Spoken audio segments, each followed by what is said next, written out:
Bíblicas adultos. Lição 3. O perigo do ensino progressista. Prezados irmãos, a paz do Senhor.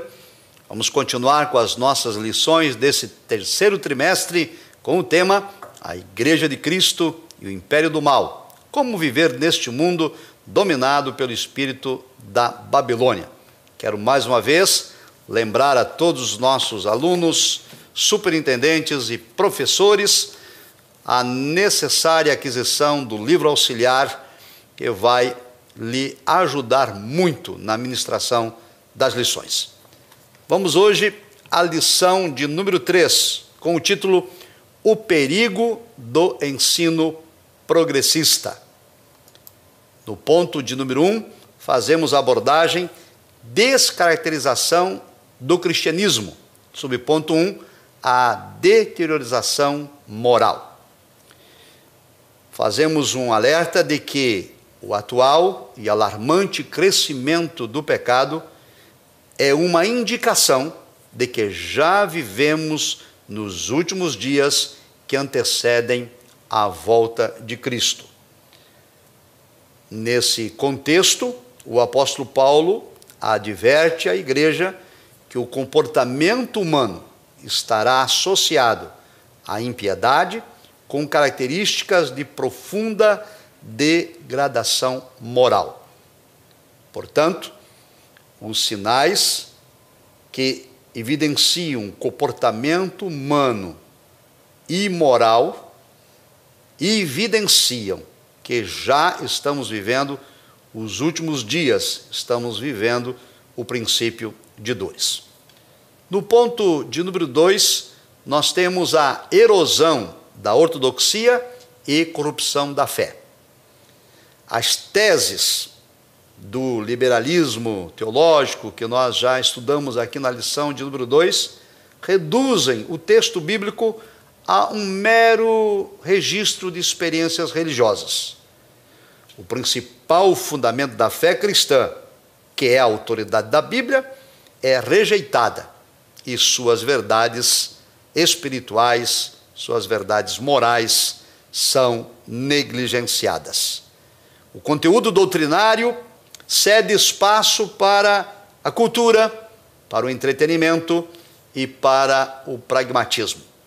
Muitas mensagens ditas como bíblicas são propagadas nas igrejas, em vários lugares, sem nenhum conteúdo doutrinário, apenas entretenimento, apenas massageando o ego de seus ouvintes. Desse modo, a religiosidade fica desprovida do poder do Espírito, sendo incapaz de transformar a vida e o caráter das pessoas. Desse modo, os pecados morais, como a libertinagem, o abuso do corpo, passam a ser tolerados, tais como a prostituição, a homossexualidade, a ideologia de gênero, as drogas e o aborto. É importante frisar aqui, prezados irmãos, que a igreja combate o pecado, mas nós não temos ódio ao pecador. Cristo veio ao mundo e amou a todos para salvar a todos que se arrependerem. De modo que nós precisamos estar antenados e não alienados a essas questões. Mas o nosso papel é de pregar o Evangelho de Cristo, anunciar o amor de Deus que pode resgatar os pecadores e pode salvá-los e transformar as suas vidas. No entanto, não podemos negar que há uma descaracterização da mensagem bíblica por conta do espírito da Babilônia. Vamos então ao ponto de número 2. Vamos tratar sobre as teorias progressistas. Primeiro, o que é progressismo? Destaca-se que no contexto das lições bíblicas, progressismo inclui ideias ateístas e racionalismo exacerbado. Desse pensamento progressista surgem, então, ideias dogmas e conceitos que propõem a erradicação da divindade por meio de ideias ou concepções seculares. Assim, a desconstrução da Bíblia é uma teoria progressista. Os progressistas, eles propõem a anulação ou a reinterpretação ou ressignificação ou atualização dos textos bíblicos, a fim de ajustar os anseios de uma sociedade que se recusa a crer na supremacia das Escrituras. Recentemente, em nosso país, algumas pessoas vieram a público, entre artistas, jornalistas e influenciadores, para dizer que é necessário atualizar a Bíblia, que é preciso reescrevê-la e retirar dela todo o discurso de ódio e deixar só a parte do amor. Isso tudo faz parte desta teoria progressista que se opõe aos valores cristãos e combate com veemência a autoridade e a supremacia das Escrituras. Nesse contexto ainda, o ensino progressista nada mais é do que o desdobramento do liberalismo teológico que vem agindo em nossa sociedade sobre a égide do espírito da Babilônia. A sua principal característica é o repúdio à inerrância, à inspiração do texto bíblico. A ênfase repousa sobre o antropocentrismo teológico, ou seja, o homem é o centro. O homem deve ser atendido em seus anseios, em seus desejos, e para tanto as doutrinas bíblicas são desconstruídas e a palavra de Deus é colocada em descrédito.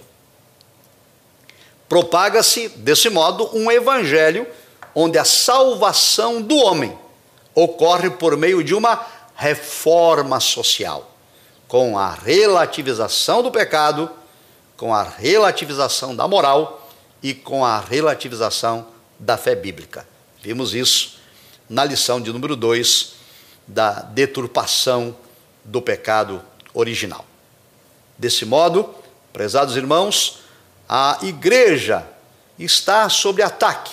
As doutrinas bíblicas estão sendo desconstruídas e o espírito da Babilônia atuando no sistema religioso para desacreditar a autoridade, a inspiração, a inerrância, a infalibilidade e a suficiência das Escrituras.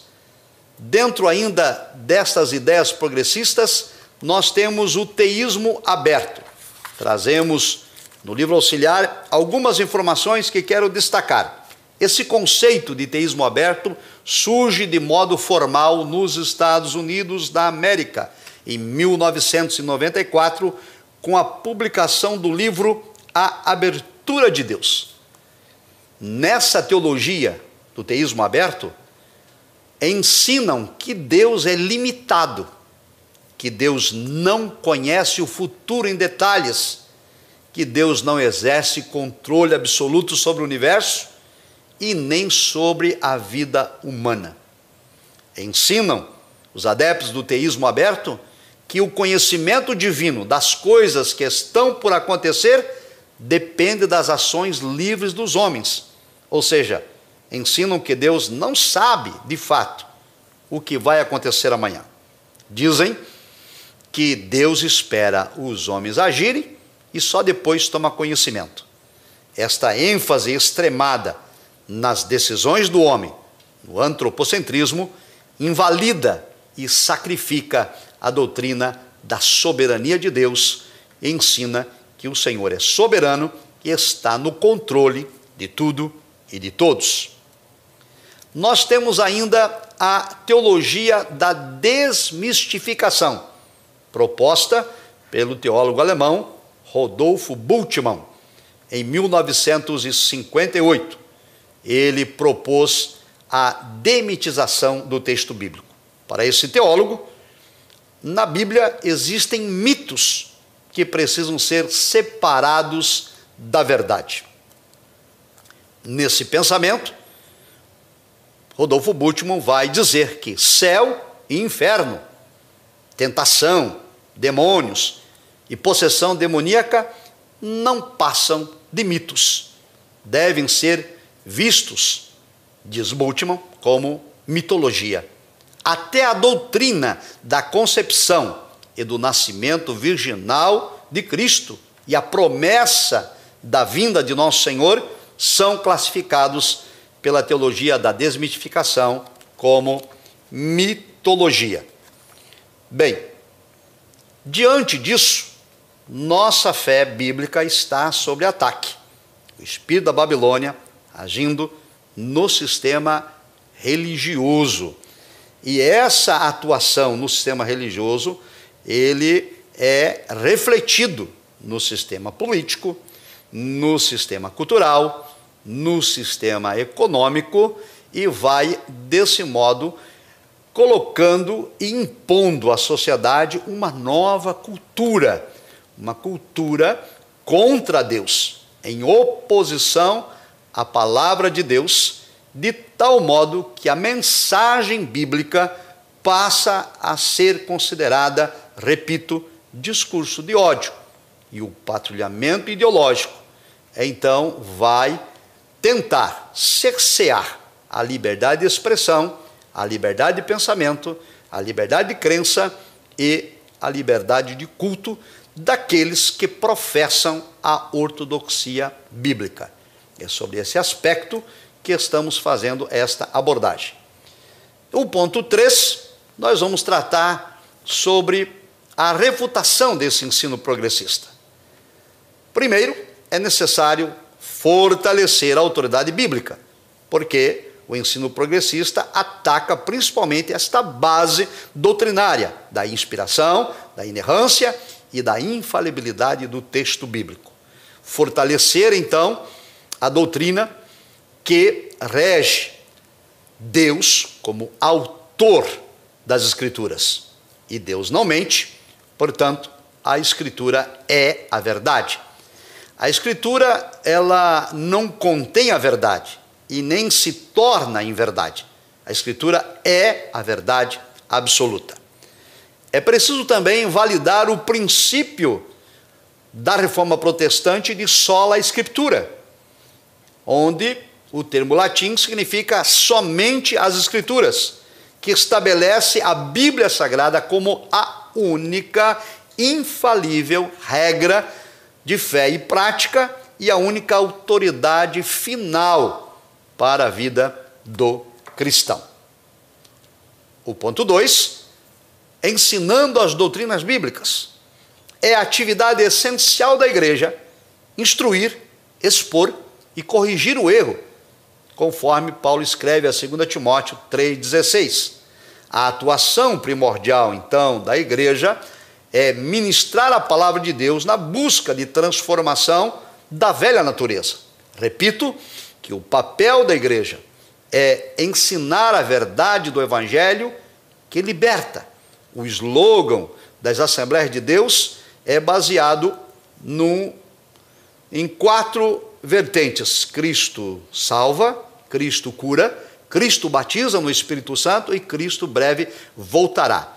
Portanto, o nosso objetivo é alertar a igreja acerca do espírito da Babilônia que está dominando a sociedade da qual nós estamos vivendo, mas a nossa posição é anunciar o amor de Cristo por meio do ensino das doutrinas bíblicas para arrebatar das mãos do inferno aqueles que, pelo Evangelho de Cristo, se arrependerão de seus pecados. Portanto, a formação do caráter cristão se constitui numa proteção contra as heresias do tempo presente. Ainda é necessário enfatizar a santificação.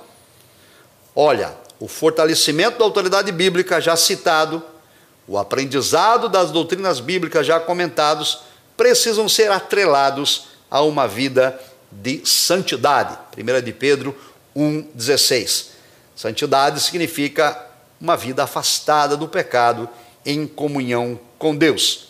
A santificação, ela é a continuação da obra iniciada por Cristo na regeneração, segundo Efésios 1:13, quando o salvo recebe novidade de vida, 2 Coríntios 5:17, e se estende até o dia da glorificação do crente.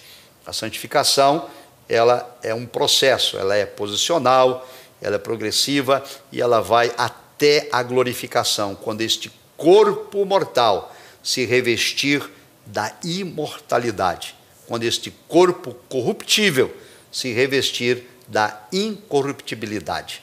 E nós estamos aguardando esse tempo em que Cristo virá para buscar a sua igreja. Nós cremos no arrebatamento, nós cremos que em breve será dada a ordem e a trombeta soará. Os que morreram em Cristo ressuscitarão primeiro, e nós, os que estivermos vivos, seremos arrebatados a encontrar o Senhor nos ares. Portanto, amados irmãos, o papel da igreja é refutar as teorias progressistas. O papel da igreja é se manter sal da terra e luz do mundo, anunciando o evangelho de Cristo, sem, porém, dar razão àqueles que nos acusam de discurso de ódio, promovendo não perseguição àqueles que pensam diferente de nós, mas anunciando a eles o amor de Cristo, que os quer libertar, que os quer resgatar. No entanto, a igreja não pode abrir mão de pregar a genuína verdade. Deus abençoe a todos. Até a próxima lição. A paz do Senhor.